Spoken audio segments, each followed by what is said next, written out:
Cousin marriage. हाँ, cousin marriage, जिसके बारे में बहुत सारे लोग ये कहते हैं कि कजन्स के दरमियान जब मैरिजेस होती हैं तो कुछ बीमारियां ऐसी होती हैं कि जो कि नस्ल दर नस्ल आगे चलती जाती हैं, कि उनका आईक्यू लेवल दुनिया के बकिया बच्चों के आईक्यू लेवल से ज्यादा होता है। और याद रहे कि भारत के अंदर जो हिंदू फैमिलीज हैं जिनके बच्चे इन कॉम्पिटिशन्स में आते हैं, साइंस कॉम्पिटिशन्स में आते हैं, वो कजन मैरिजेस के सख्त खिलाफ हैं। वो कजन मैरिज को इंसेस्ट तस्वुर करते हैं। एक लड़की जिसको राशिद भाई कहते हुए बड़े होती है तो अक्सर शादी के बाद भी उसकी आदत नहीं जाती तो वो उसके मुंह से राशिद भाई निकल जाता है। जब भी इंटरनेशनल मैथ्स ओलंपियाड या स्पेलिंग बी जैसे कॉम्पिटिशन्स होते हैं तो उसमें भारत से ताल्लुक रखने वाले बच्चे पूरी दुनिया के बच्चों को आउट परफॉर्म करते हैं।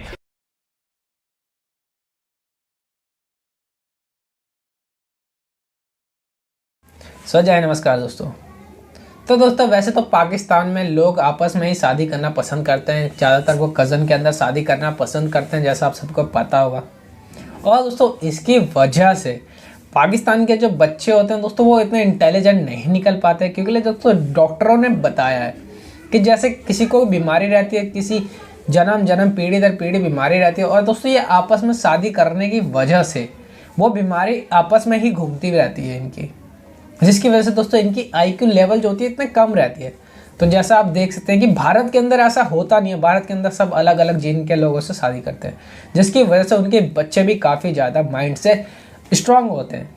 जो बड़े बड़े ओलंपियाड का मैथमेटिक्स कितने सारे जीनियस लोग निकलते हैं भारत के अंदर से। और तो ऐसे कभी आप पाकिस्तान के बारे में सुनने को नहीं मिलेगा कि उनके बच्चे किसी अदर फील्ड में, जीनियस फील्ड में काम कर रहे हो या साइंस के फील्ड में काम कर रहे हो, क्योंकि दोस्तों उनके लोग आपस में कज़न के अंदर शादी कर लेते हैं और उतनी जल्दी फिर तलाक भी कर लेते हैं। एक के बाद एक कितनी चार शादियां कर लेते हैं, इतने सारे बच्चे पैदा करते हैं। तो इसकी वजह से दोस्तों काफ़ी फ़र्क पड़ता है बच्चों के अंदर और जेनेटिक के अंदर। सो दोस्तों आइए देखते हैं कि पाकिस्तान मीडिया का इसके ऊपर क्या रिएक्शन होता है। अच्छा उवैस, आपकी शादी हो गई है? हो गई।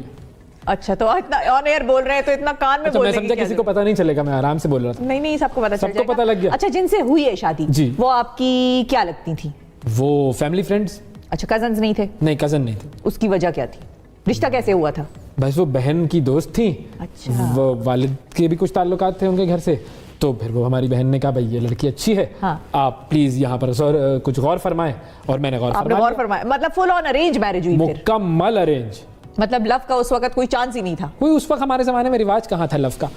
अच्छा, रिवाज भी नहीं था, चांस भी नहीं था। अच्छा चले, खैर ये अलग बहस निकल जाएगी। हमने बात नाजरीन इस पर नहीं करनी। हमने बात किस पर करनी है? हमने बात करनी है मैरिज पर, लेकिन कौन सी मैरिज? लव और अरेंज नहीं, कजन मैरिज। हाँ, कजन मैरिज, जिसके बारे में बहुत सारे लोग ये कहते हैं कि कजन्स के दरमियान जब मैरिजेस होती हैं तो कुछ बीमारियां ऐसी होती हैं कि जो कि नस्ल दर नस्ल आगे चलती जाती हैं। अब ये बात कितनी सही है या गलत है ये हमें नहीं पता, लेकिन ये एक इशू है जो कि लोग डरते हैं जिसकी वजह से, और बहुत सारे लोग इसके बारे में नेगेटिव बात करते हैं। हाँ, एक तरह से साइंटिफिकली प्रूवन भी है कुछ जगहों पर। अच्छा। कुछ केसेस भी सामने आते हैं। पहले तो नौशाबा आपसे शुरू करते हैं। जेनेटिकल डिजीजेस, जो बॉडी की फिजिकल डिजीजेस हैं वो तो अलग है, उस पर डॉक्टर साहब से बात करेंगे। आप ये बताएं, मेंटल साइकोलॉजिकल जो प्रॉब्लम्स होती हैं उन कपल्स के प्रोडक्ट्स में, यानी कि ऑफस्प्रिंग्स में, बच्चों में, जो कि कजन मैरिजेस जिन्होंने की होती हैं। रिसर्च भी है कि आपकी जो कजन मैरिजेस हैं, इसमें स्पेशली जो फर्स्ट कजन है उसमें अगर आप शादी करते हैं तो आपके काफ़ी सारे जैसे मूड डिसऑर्डर्स हैं, बाइपोलर है, डिप्रेशन के केसेस ज़्यादा आते हैं जो कज़न मैरिजेस में डिप्रेसिव ज़्यादा होते हैं।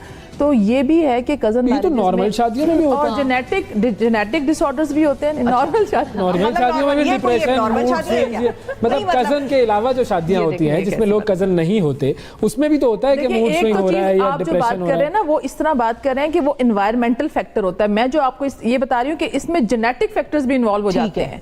मतलब क्या आप अपनी कजन से शादी कर रहे हैं, आपने निकाहनामा साइन किया और टेंशन फौरन आ जाती है? जब भी इंटरनेशनल मैथ्स ओलंपियाड या स्पेलिंग बी जैसे कॉम्पिटिशन्स होते हैं तो उसमें भारत से ताल्लुक रखने वाले बच्चे पूरी दुनिया के बच्चों को आउट परफॉर्म करते हैं।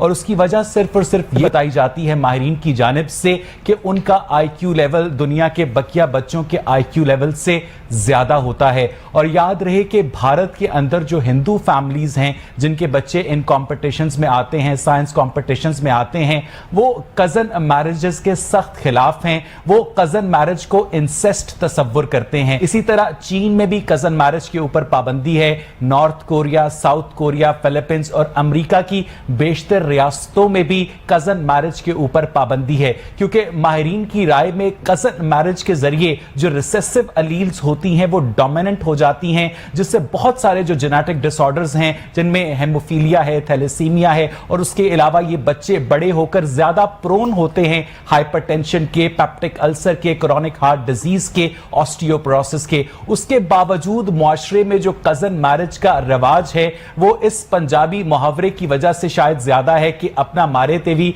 छावे सुटता है। लेकिन मसला यह है कि पाकिस्तान के अंदर कजन मैरिजेस में भी तलाक की रेशो उतनी ही है जितनी कि नॉन कजन मैरिजेस में। उसके बावजूद क्या वजह है कि पाकिस्तान के जो लोग हैं वो कजन मैरिज को प्रेफर करते हैं तमाम तर खतरात के बावजूद? मुझे ये बताइएगा कि कजन मैरिज और नॉर्मल मैरिज, क्या इसमें बच्चों के अंदर खतरात बराबर होते हैं जेनेटिक डिजीजेस के हवाले से या ज्यादा होते हैं? जी, जो कज़न मैरिजेज़ होती हैं उसमें सबसे पहले तो उसमें 2 से 3% जो हैं वो जो बीमारी के जो और डिफेक्ट जो बच्चे डिफेक्टिव जो जिसमें मेंटल सेप्टुरल डिफेक्ट्स हैं और मुख्तलिफ डिफेक्ट्स आते हैं वो उसमें मुब्तला हो सकते हैं। हमल का ज़ाया हो सकता है, जो ख़वातीन होती हैं उनमें हमल ज़ाया होने के चांस बढ़ जाते हैं। और इसके अलावा जो पहले साल में जो बच्चों की अमवात का रिस्क इन चीज़ों से बढ़ जाता है जो कज़न मैरिजेज़ होती हैं। और ये कज़न मैरिजेज़ ऐसा है कि जो नस्ल दर नस्ल जो चीज़ें चल रही होती हैं और उसमें वो मैरिजेज़ वो बाहर ख़ानदान से बाहर शादी करने पे तैयार नहीं होते, तो इसमें जो जीन्स होते हैं और जो फैमिलियल डिजीज़ होती हैं उनके इम्कानात बढ़ जाते हैं। कि हमारे जो सबसे ज़्यादा जो शादियाँ कज़न मैरिजेज़ होती हैं वो जो ममालिक हैं उसमें पाकिस्तान, उसमें Muslim community, not Hindu community. जी बिल्कुल। और जो मशरिक वस्ता के जो ममालिक हैं जितने, उनमें ख़ास तौर पर ये सऊदीया और ये सारे जो इन कंट्रीज़ में कज़न मैरिजेस बहुत ज़्यादा हैं और इन्हीं में जो आगे पेचीदगी हैं वो बहुत बढ़ गई। ठीक है डॉक्टर, कज़न मैरिज के हवाले से गुफ्तगू कर रहे थे, वो मेडिकल एस्पेक्ट के हवाले से गुफ्तगू कर रहे थे, लेकिन मैं चाहूंगा कि आप थोड़ा सा कज़न मैरिज के सोशल एस्पेक्ट के भी ऊपर बात करें कि एक लड़की जिसको राशिद भाई कहते हुए बड़े होती है तो अक्सर शादी के बाद भी उसकी आदत नहीं जाती तो वो उसके मुंह से राशिद भाई निकल जाता है। क्या कज़न मैरिजेस इतनी ही जरूरी हैं मुआशरे में? नहीं Awais, thank you very much. अच्छा एक टॉपिक आज आपने चुना है और मैं ये बताना चाहती हूँ कि अभी जो हमारे अल्लामा साहब थे उन्होंने खुल के बात नहीं की। उन्हें चाहिए था इसको ओपनली डिस्कस करते। ये फोरम इसी टॉपिक के लिए ये फोरम चुना गया। नहीं, अल्लामा साहब आपकी बात सुन रहे हैं, उसके बाद रिस्पांस भी देंगे। इसको खुल के बताएं इसके बारे में कि कहाँ पे ममानियत है, कोई ऐसी बात नहीं है। दूसरी बात ये कि जैसे डॉक्टर साहब तो मेडिकली इसकी सारी जो है वो इम्प्लीकेशंस बता रहे थे, लेकिन जहाँ पे हमारी जो सोशल नॉर्म्स एंड वैल्यूज और कल्चर आ जाता है तो आप देखिए पाकिस्तान में एटलीस्ट जो है ना ये 25% जो है हमारे फर्स्ट या सेकंड कजन्स मैरिज होती हैं। इसके ऊपर जो मेन इफेक्ट्स आ रहे होते हैं वो होते हैं इकोनॉमिकल, कल्चरल और दूसरा रिलीजियस जो कास्ट सिस्टम है कि हमने अपनी कास्ट के अंदर शादी करनी है, दूसरा हमने जमीन बाहर नहीं देनी। और दोस्तों वही भारत के अंदर जो लाइक कर देना, कमेंट जरूर करना, अपनी राय जरूर बताना कि क्या लगता है क्या होगा, और सब्सक्राइब कर लेना ऐसी न्यूज़ देखने के लिए। और दोस्तों एक लाइक जरूर कर देना क्योंकि यार वीडियो बहुत मेहनत से बनती है, बहुत ज़्यादा रिसर्च करके लाना पड़ता है, बहुत मेहनत लगती है। तो आपका एक लाइक मेरा कॉन्फिडेंस बढ़ा देगा। बाकी मिलता है अगली वीडियो में। जय हिंद, जय भारत।